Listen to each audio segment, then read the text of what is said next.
CCN news में आज बातचीत करने के लिए हमारे साथ मौजूद हैं बागेश्वर भारतीय जनता पार्टी के पूर्व जिलाध्यक्ष और पूर्व में जिला पंचायत के सदस्य रहे हैं और भाजपा के तमाम बड़े पदों पर रहे हैं। और बागेश्वर में कुल मिलाकर ये कहा जाए कि भाजपा को पूरी तरह से लीड जो करते हैं हमारे शिव सिंह बिष्ट जी, उनसे हम जानेंगे कि बहुत बड़ी क्षति बागेश्वर में हुई है और दुर्भाग्य से बागेश्वर में उपचुनाव की नौबत आ रही है। जिस वक्त ये घटना हुई थी उस वक्त पार्टी ने उनको कर्नाटक की जिम्मेदारी सौंपी थी और उस वक्त इनसे बातचीत हमारी हो नहीं पाई थी। आपका स्वागत है हमारे चैनल में। धन्यवाद करूँगा पांडे जी आपका जी। और आपके सीसीएन न्यूज़ का। निश्चित रूप से मैं कह सकता हूँ कि आज बागेश्वर जनपद में सीसीएन न्यूज़ एक आम आदमी की आवाज़ बनी है, उसके लिए भी आपको बहुत बहुत धन्यवाद है और बधाई भी है कि बहुत कम समय में आपने ये जगह पाई है बागेश्वर में, तो उसके लिए आपको ढेर सारी शुभकामनाएं। अधिक जी, बीच में हमने देखा कि आप यहाँ पर मौजूद नहीं थे, आपकी हम प्रतिक्रिया भी उस पर ले नहीं पाए थे। प्रदेश के लिए ये बहुत बड़ी क्षति है, बागेश्वर के लिए क्षति है और बहुत सारे लोग जब जिस वक्त चुनाव हो रहा था उस वक्त आपके लिए भी एक बहुत बड़ी एक मैं कह सकता हूँ कि व्यक्तिगत तौर पर आपके लिए कितनी बड़ी क्षति है, क्या कहना चाहेंगे दास जी के संबंध में? फिलहाल मैं पहले स्वर्गीय दास जी को श्रद्धा सुमन अर्पित करता हूँ और निश्चित रूप से मैं कह सकता हूँ कि राजनीतिक क्षेत्र में, पूरे राजनीतिक क्षेत्र में एक बहुत बड़ी क्षति है। वो हमारे जनपद की तो है ही है, हमारे प्रदेश की है ही है, पूरे देश भर में भी एक ऐसा व्यक्ति जो राजनीतिक क्षेत्र में जिनका अनुभव बहुत अच्छा था, जिनका काम करने की क्षमता बहुत अच्छी थी और जो एक मेहनती थे। और मैं मानता हूँ कि राजनीति में जो व्यक्ति का सबसे बड़ा जो भ्रष्टाचार के आरोप रहते हैं, बहुत सारी चीज़ें रहती हैं, लेकिन जो सामाजिक क्षेत्र उनका रहा है कई वर्षों का, उनका 31 वर्षों का राजनीतिक क्षेत्र में, सामाजिक क्षेत्र में रहे, जनप्रतिनिधि रहे और सिंगल एलिगेशन उन पर नहीं लगा, किसी भी तरह का कोई भी एलिगेशन उन पर नहीं लगा पाया।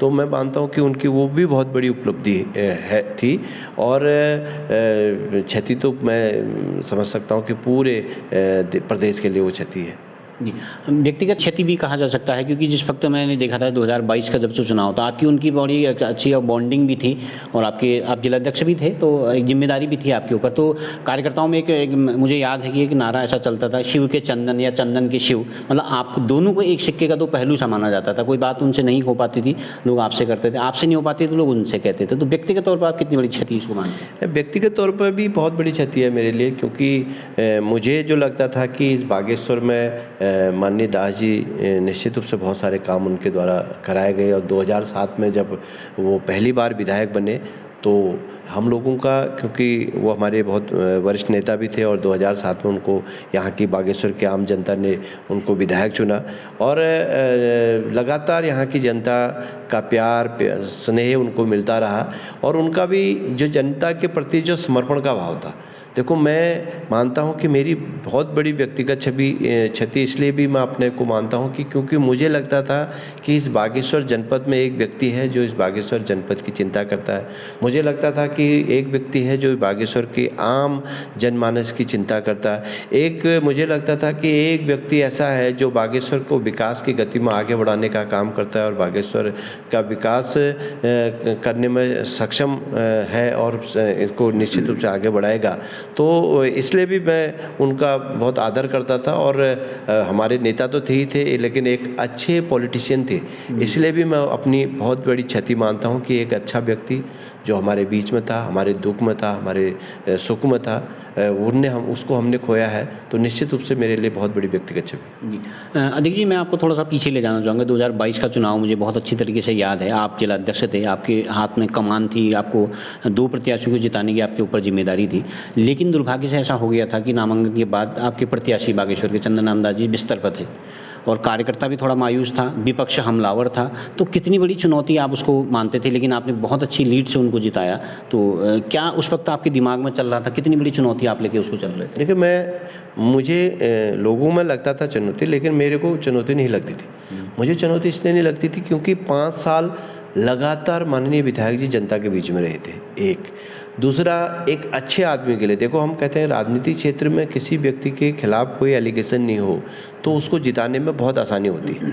अगर किसी व्यक्ति के खिलाफ एलिगेशन हो, किसी व्यक्ति के खिलाफ लोगों का बहुत आक्रोश हो, तो निश्चित रूप से उसमें बहुत मेहनत पड़ती है और कार्यकर्ताओं को बहुत मेहनत करनी पड़ती है। मेरा जो बागेश्वर में जब इलेक्शन हुआ, हमें निश्चित रूप से माननीय मंत्री जी अचानक बीमार हो गए और वो लोगों के बीच में नहीं जा पा रहे थे, लेकिन उससे पहले वो लगातार लोगों के संपर्क में थे और जो पूरे विधानसभा क्षेत्र की जनता थी, उनसे जब उनका संवाद होता था, वो कहते थे कि भाई हम लोग जब आपका चुनाव आएगा निश्चित रूप से हम आपके साथ खड़े हैं। तो मुझे विश्वास था अपने कार्यकर्ताओं पर, मुझे विश्वास था बागेश्वर की आम जनता पर। मुझे विपक्ष के आरोप प्रत्यारोपों को मैं जानता था, मुझे पता था कि आरोप प्रत्यारोप लगाएंगे, लेकिन मुझे बागेश्वर की आम जनता पर विश्वास था, मुझे अपने भारतीय जनता पार्टी के कार्यकर्ताओं पर विश्वास था, मुझे बागेश्वर के उन तमाम बुद्धिजीवी पर विश्वास था जिनको निश्चित रूप से बागेश्वर का जो भला चाहने वाले लोग थे। तो वो ऐसे बहुत बड़ी संख्या में होते हैं और जब भला चाहने वाले बहुत बड़ी संख्या में हैं और हमारा आदमी बहुत अच्छा है, हमारे आदमी में कोई दुर्गुण ना हो, हमारे आदमी में गुणी गुण हो, तो उसमें बहुत बड़ी चुनौती नहीं होती है। और मुझे पूर्ण विश्वास था, जैसा कि मैंने इलेक्शन के पहले भी जब आप लोगों के साथ बैठा था, मैंने कहा था कि हम बागेश्वर विधानसभा कम से कम 10,000 वोट से ऊपर जीतेंगे। और निश्चित रूप से बागेश्वर की जनता ने, बागेश्वर के हमारे कार्यकर्ताओं ने, बागेश्वर के सभी लोगों ने, मेरी माताओं ने, मेरी बहनों ने, सभी लोगों ने हमें 10,000 से ऊपर विधानसभा जिताई। अब अध्यक्ष जी, अब एक दुर्भाग्यपूर्ण तरीके से मतलब बागेश्वर की जनता पर या प्रदेश पर एक उपचुनाव का भार है, तो अब आगे की राह क्या है? कौन प्रत्याशी होगा? क्या पार्टी किस स्तर पर इस पर मंथन कर रही, क्या विचार है? देखिए, ये पार्टी का काम है। अब ये तो माननीय प्रदेश अध्यक्ष जी, माननीय मुख्यमंत्री जी का विषय है कि प्रत्याशी कौन होगा, लेकिन हमारे लिए बड़ा सुखद ये है और आसानी भी ये है कि हमारे माननीय दास जी ने बहुत काम इस बागेश्वर विधानसभा के लिए करे हैं।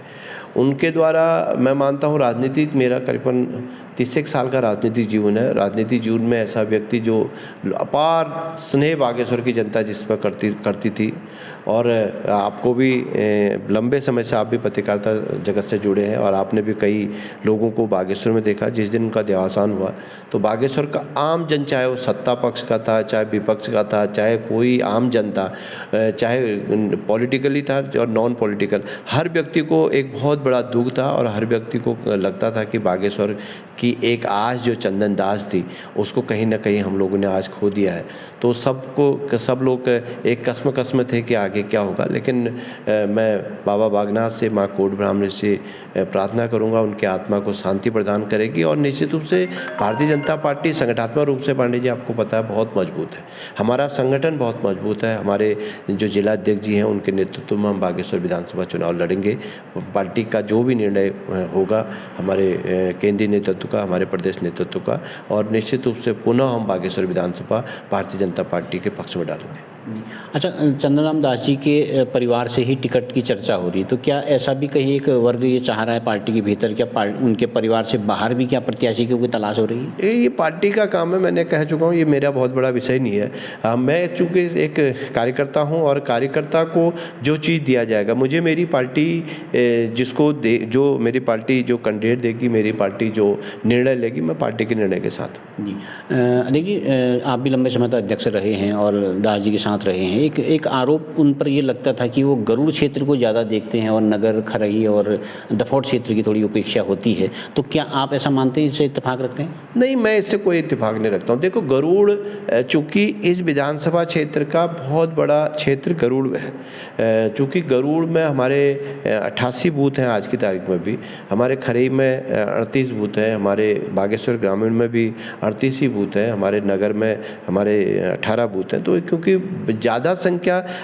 जब आबादी ज़्यादा गरुड़ की थी तो उनका थोड़ी भ्रमण कार्यक्रम गरुड़ ही रहता था, लेकिन उन्होंने बागेश्वर विधानसभा के, चाहे कापली गैर का क्षेत्र हो, चाहे हमारे खरही पूरी पट्टी हो, दफौट पट्टी हो, चाहे हमारे बागेश्वर ग्रामीण का कोई क्षेत्र हो या नगर का क्षेत्र हो, एक ऐसे व्यक्ति थे जिन्होंने विकास, प्रत्येक इस विधानसभा के प्रत्येक गाँव को विकास की दृष्टि से जोड़ने का काम करा।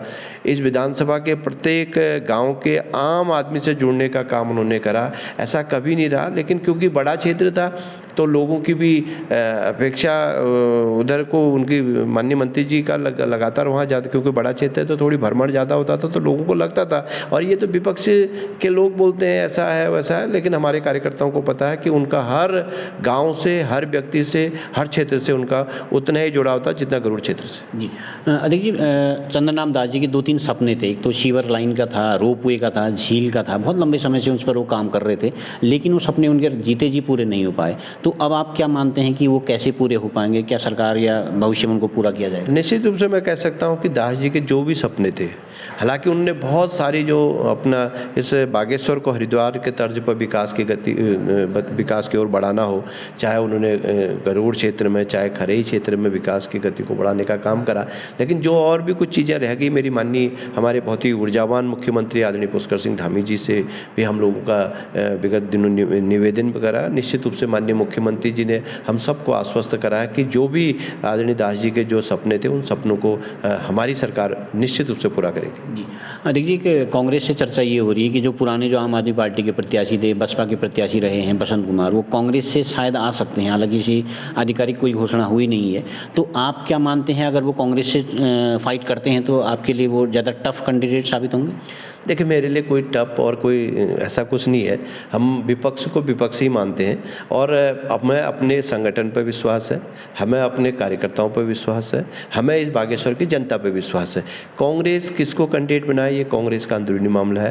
कांग्रेस किसको लाती है, किसको नहीं लाती है, किसको लड़ाती है, किसको नहीं लड़ाती है, कांग्रेस का विषय उनके लोग तय करेंगे।